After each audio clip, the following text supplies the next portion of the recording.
Saturday morning, I woke up at 4 a.m. hearing a strange noise into my room, and my roommate is away for the weekend. Then I was dancing with another white lady there. When I'm done dancing with her, then I go and I sit down. One of the white guy, they just take a glass, but it was full of beer. He just throw on my face like. Guys, this is Eddie Camp and you are tuning into Vanity versus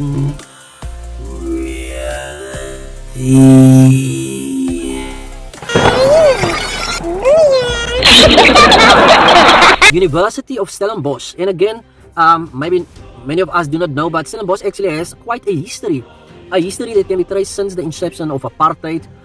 So what actually happened again this time around was since the Tuwait, one of the students there by Stellenbosch, residing at House Marais, actually, urinated on a fellow students, black students, personal belongings and study books and computer. Room. Huh? Why are you peeing in my room, bro? Waiting for someone. Huh? Boy, What, bro?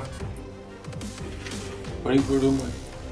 And you cannot see actually any hint of racism specifically as it relates to a racial incident rather than a real drunken situation. But then I asked him to say, why did you do this on my material? And he says, the guy just said, that is what we white guys do. And then he left. So okay guys, here you have seen what Dr. Choice Maketa has said. She's part of the student student affairs directors.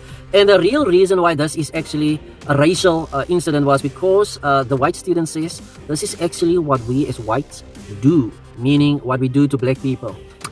Which is a sad thing if we think about how far we as a country really have come as it relates to racial discrimination.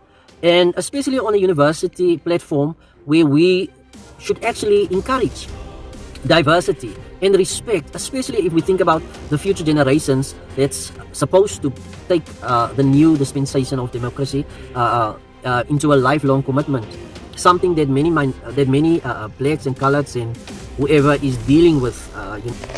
So tell me, why are you saying you hate black people and then why black police are black?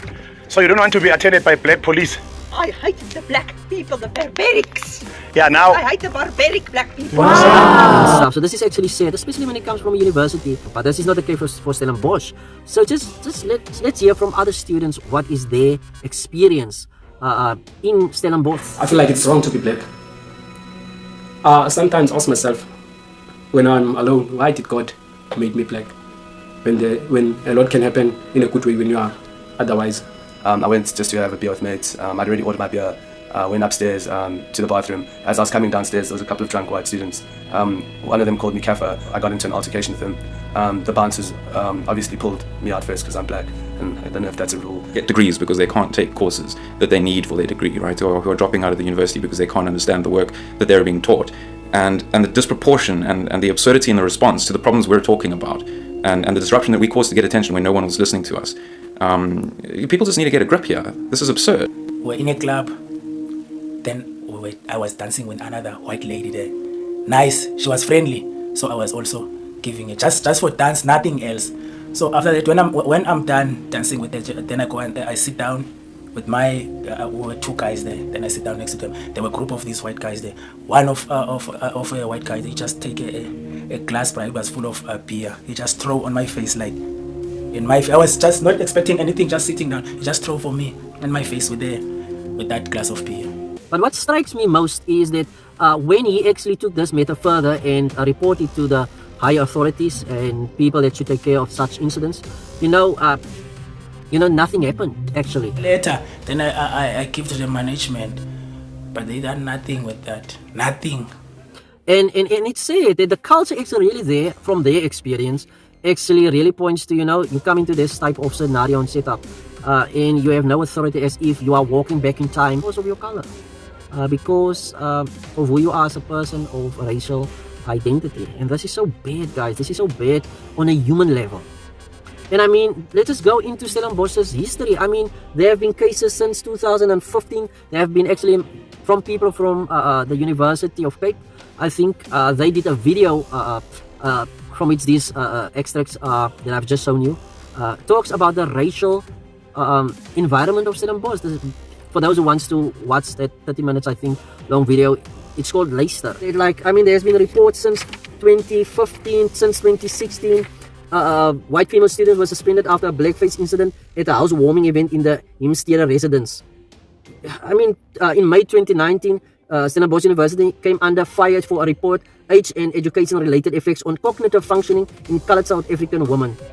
The article, published in an international scientific journal, was met with widespread outrage from academics, citizens, and a number of organizations. But it's actually in the academic work, this racial prejudice in Stellenbosch. If you look at the people's enragement to combat this incident, and you think about yourself, doesn't these people just want to strike? These people just want to, bring everything to halt. But if you really look deep into this whole situation of Stellenbosch, you cannot help but to understand the experience of racial discrimination on, maybe on the worst level. So if you think about how their reaction is, it's not a fees must fall incident. These people are dealing with a human dignity that's on the line, with their right to exist in a society where they don't need to feel inferior because of who they are as a person, because of who they are as a race, because of who they are as an ethnic group. And we're still dealing with this. So they have actually closed Huis Maree. They've actually closed, they've postponed examinations that was about to ensue, and the people should have written their examinations. So for me, it doesn't make any sense doing that. So it's like this thing, we are going to do something like so massive that people will think we are addressing the real and core issues of this racial culture that is actually, dominating the Stellenbosch University culture. It's like the Black Lives Matter movement. George Floyd wasn't the first guy to be killed by the police and executed by the police publicly. He just won. And and the people couldn't take the audacity anymore of the police in America, just by blatantly treating black people like dogs and killing them like dogs in the street. And they just had enough. And I see, in a sense, there's this type of comparison where the students actually, I don't think actually they reach boiling point. But I'm afraid of the situation being not correctly addressed, that it might get to violence. Then I stand up, I ask him, hey, what's going on? I know I'm not afraid of him, but I know if I can do something bad to him, they will expel me in the college because they will take a side. And I try to, I wrote a letter, then I give to the management. At the end of the day, whenever people are being oppressed, they start to rebel and start to, this is just plain history at the end of the day. And I fear for violence to ensue if this thing at Stellenbosch is not really being dealt with properly. People from outside, organizations from outside can, come and try to, assess the situation. Even government can help and really deal with transformation. And especially if you think of the people whose complaints are not being heard, especially about the racial incidents, like, come on, let's talk, let's come to the table and talk. There's this one guy that said, it doesn't matter, the student body will only be white because they are being always elected. They are always on the student council, student bodies. There's no way they could ever do anything and be heard because of this. So this is a problem, and that the university especially should look into this and take this serious. What is really, for me, interesting, that since this is on social media, there's been a video released later about the racial incident, and why has there not been any proper intervention being done? To hear all those testimonies about how Stellenbosch hasn't really changed, coming from a background where so much is changing all the time, and of course this year has been insane in that regard, seeing how little that has changed and how there's such a stark contrast just effectively down the road, really shocked us and gave us more motivation to really make the film, because for us it was a completely outsider's perspective. When we interviewed those people, some of the most shocking stories you see in the interviews in the film weren't sort of planned to be said. The students had come there sort of wanting to say something different about the language policy, and we started asking them, have you ever felt alienated because of your race at university? And then these stories started pouring in. It was sort of like it was an afterthought for them. It had become normalized. In actually anything being done really to address this racial divide, this racial prejudice, in this racial culture, it's Stellenbosch. Let's pray that this thing gets properly handled. If we look in Genesis 1:26 and verse 27, just listen to this. Then God said, let us make mankind in our image, in our likeness, so that they may rule over the fish in the sea and the birds in the sky, over the livestock and all the wild animals, and over all the creatures that move along the ground. So God created mankind in his own image. In the image of God he created them, male and female he created them. So what can we say about Genesis? You know, there's one thing we can really learn, that God made one man and one woman, and we all come from them. Secondly, that we are made in God's image. We all possess the moral qualities that is found in God. We know between right and wrong, what is good, what is acceptable, what is honest, what is true. And thirdly, I don't know if you have read it as carefully, but it never says that we ought to rule over each other. And yes, I know because of sin, late in the Bible, we are given authority so that there can be order in this country because man has fallen and has become susceptible to sin. Yes, we understand that. But nowhere in that scripture it was intended ever that we should rule over each other, and especially that we are superior over each other. No one is better than the other, no matter what race, no matter what background, no matter what social status or economical status. We have seen in history that Hitler against the Jews, and we see the extreme it goes. You know, maybe we start just by discriminating and just by preferential treatment above others, but we have seen the ugly face of racism when it ends like exterminating people in the most heinous and ugly ways. And let that be a reminder of South Africa. What South Africa do we want to build?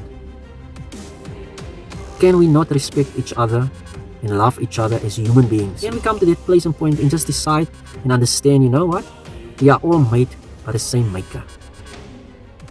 And it would be very, very wrong to say that one person is made less of value than another person.